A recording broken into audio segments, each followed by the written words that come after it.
Sounds True presents The Gifts of Imperfect Parenting, Raising Children with Courage, Compassion, and Connection with Brené Brown.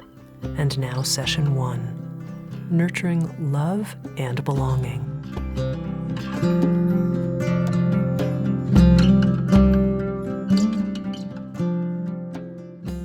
Just recently, I was at church and a friend walked up to me and said, every time I screw up with my kids, every time I do something just not good, I just picture you.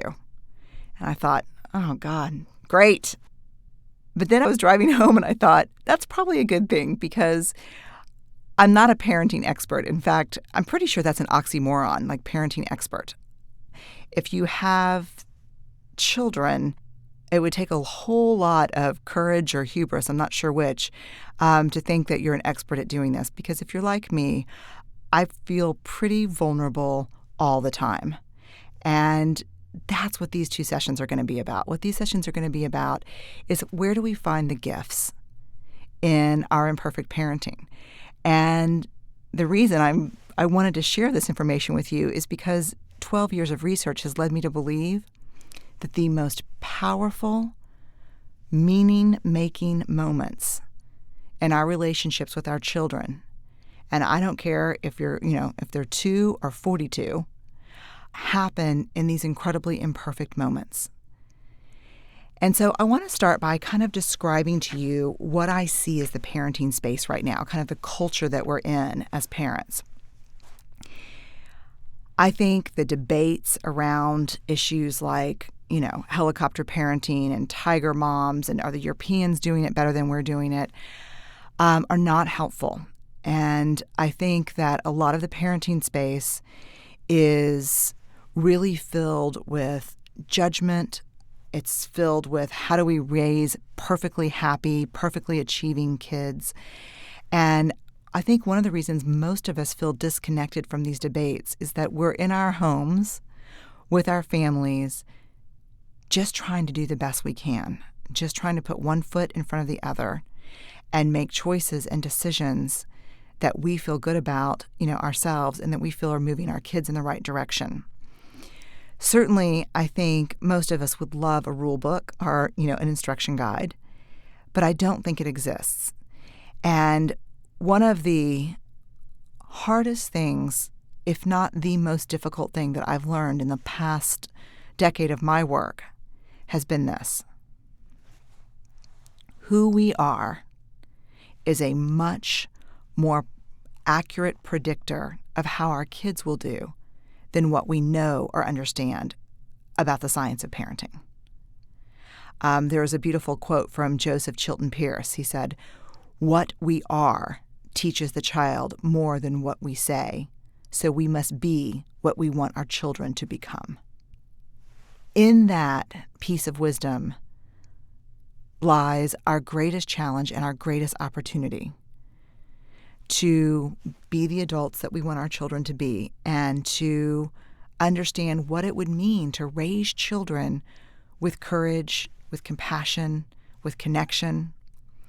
And so what I'm hoping to do with these two sessions is to talk to you about what I've learned and what it means to raise a child who engages with the world from a place of worthiness, feels a deep sense of love and compassion for themselves and others, who value hard work and perseverance and respect, who have the courage to be imperfect and vulnerable and creative, who don't fear being ashamed or feeling unlovable if they're different or when they're struggling, and really importantly, I think in today's culture, raising children who can move through this world with a sense of courage and resilience.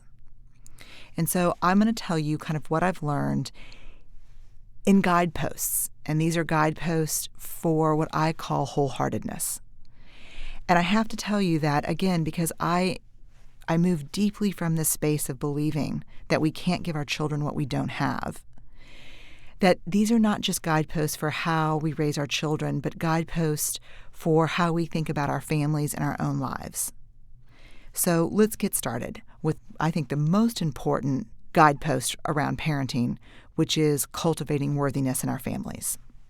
Wholeheartedness, as I define it, is about engaging with the world from a place of worthiness. It's about waking up in the morning and saying, you know what, no matter what gets done, what's left undone, no matter how crappy it is, I'm enough.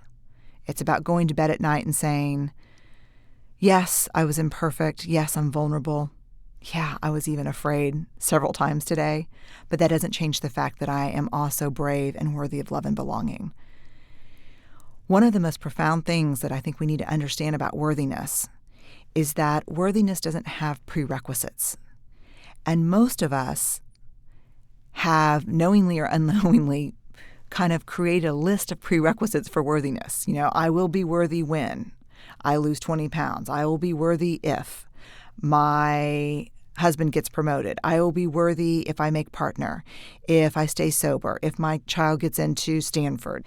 The list goes on and on. If no one finds out that I'm HIV positive, if no one ever knows that I'm in recovery, this if and when list of worthiness.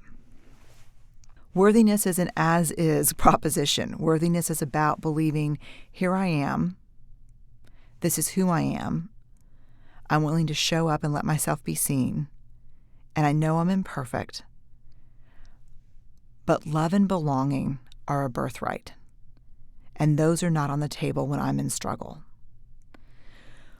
What I thought it was very profound about my research is that if you took men and women who really struggled for a sense of love and belonging, struggled to believe that they were capable of loving and they were lovable, and people who felt a deep sense of love and belonging in their lives, the only variable that separated those groups was this idea of worthiness. There was simply a group of people who believed that they were worthy of love and belonging, not despite their vulnerabilities, but perhaps because of them. And so one of the things we need to think about as parents is what prerequisites for worthiness are we knowingly or unknowingly handing down to our children? The enemy of worthiness is shame. So where we need to start the conversation around wholeheartedness and worthiness is around shame and what that looks like in our families. So what I want to talk about a little bit is the difference between shame and guilt with kids. Shame, I often describe as this belief that we are unworthy of love and belonging, that there's something about us, something we've done, that renders us unlovable, that we don't deserve to be in connection.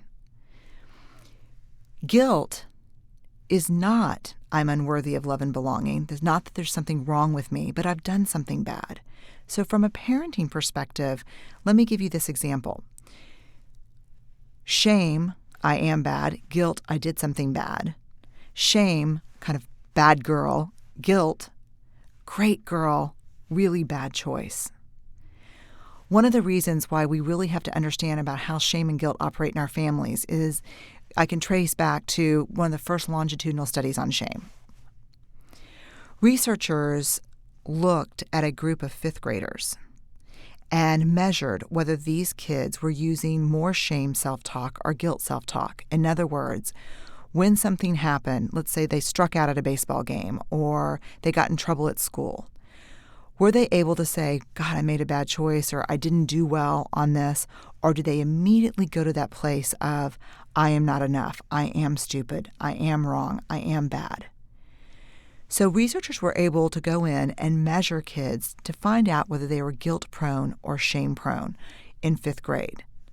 This group of researchers followed these kids in a nested cohort study and looked at them again as seniors in high school. And what they found is incredibly important for parents to understand. The shame-prone kids were more likely to attempt suicide, drop out of high school, and engage in high-risk drug, alcohol, and sexual behaviors. The guilt-prone kids, on the other hand, were more likely to finish high school, apply for college, engage in community activities, and engage in lower-risk sex, drug, and alcohol behaviors. There is a tremendous difference between shame and guilt. There is a tremendous difference in saying, I love who you are, but these choices or these behaviors are not acceptable.